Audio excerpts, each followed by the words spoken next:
Le PDDRCS, qui est d'ailleurs un programme national, fait certes son chemin. Il faut le reconnaître, un chemin parsemé de beaucoup d'embûches.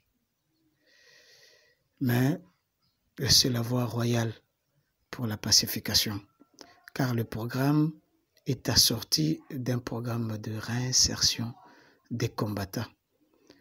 C'est l'approche communautaire qui est ici une approche qui permet d'assainir les communautés, des présences d'abord des combattants, mais aussi de doter ces combattants de moyens pour se construire une vie qui ne soit pas un obstacle pour la société. C'est même la raison d'être de ce programme.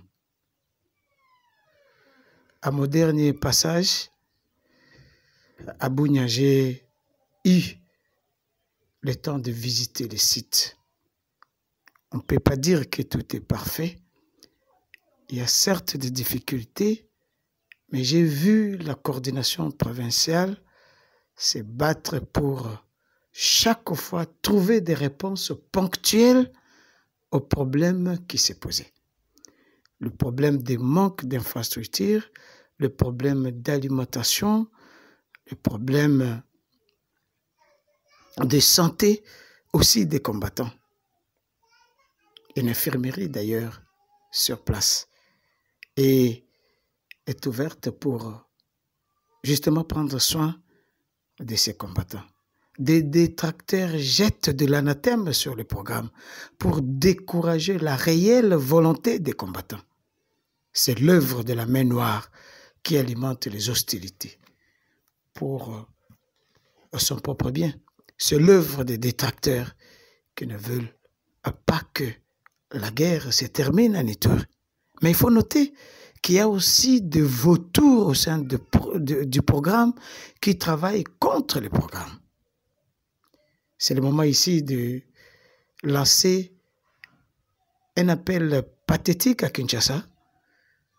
Quand je parle de Kinshasa, je parle d'abord de la coordination nationale, mais aussi du gouvernement central à travers le ministère de la Défense,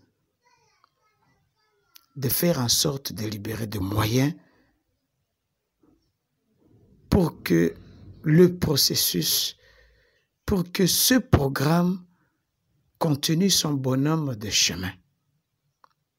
Car l'Ituri mérite bien son programme, mais ce programme ne doit pas être desservi de moyens financiers. Au cas contraire, il ne sert plus à rien. Nous saluons ce qui est fait jusque-là, nous notons les difficultés qu'il y a, nous appelons l'Ituri tout entier à soutenir ces programmes, car en dehors de ces programmes, nous ne voyons pas lequel qui peut donner des solutions. Nous appelons aussi les institutions provinciales à soutenir le programme, parce qu'à un moment donné, il y a eu justement cette querelle picroconnile qui opposait le gouvernement provincial et le programme. Nous attendons à ce que ces deux institutions travaillent en parfaite collaboration pour que la paix soit la priorité pour elles toutes.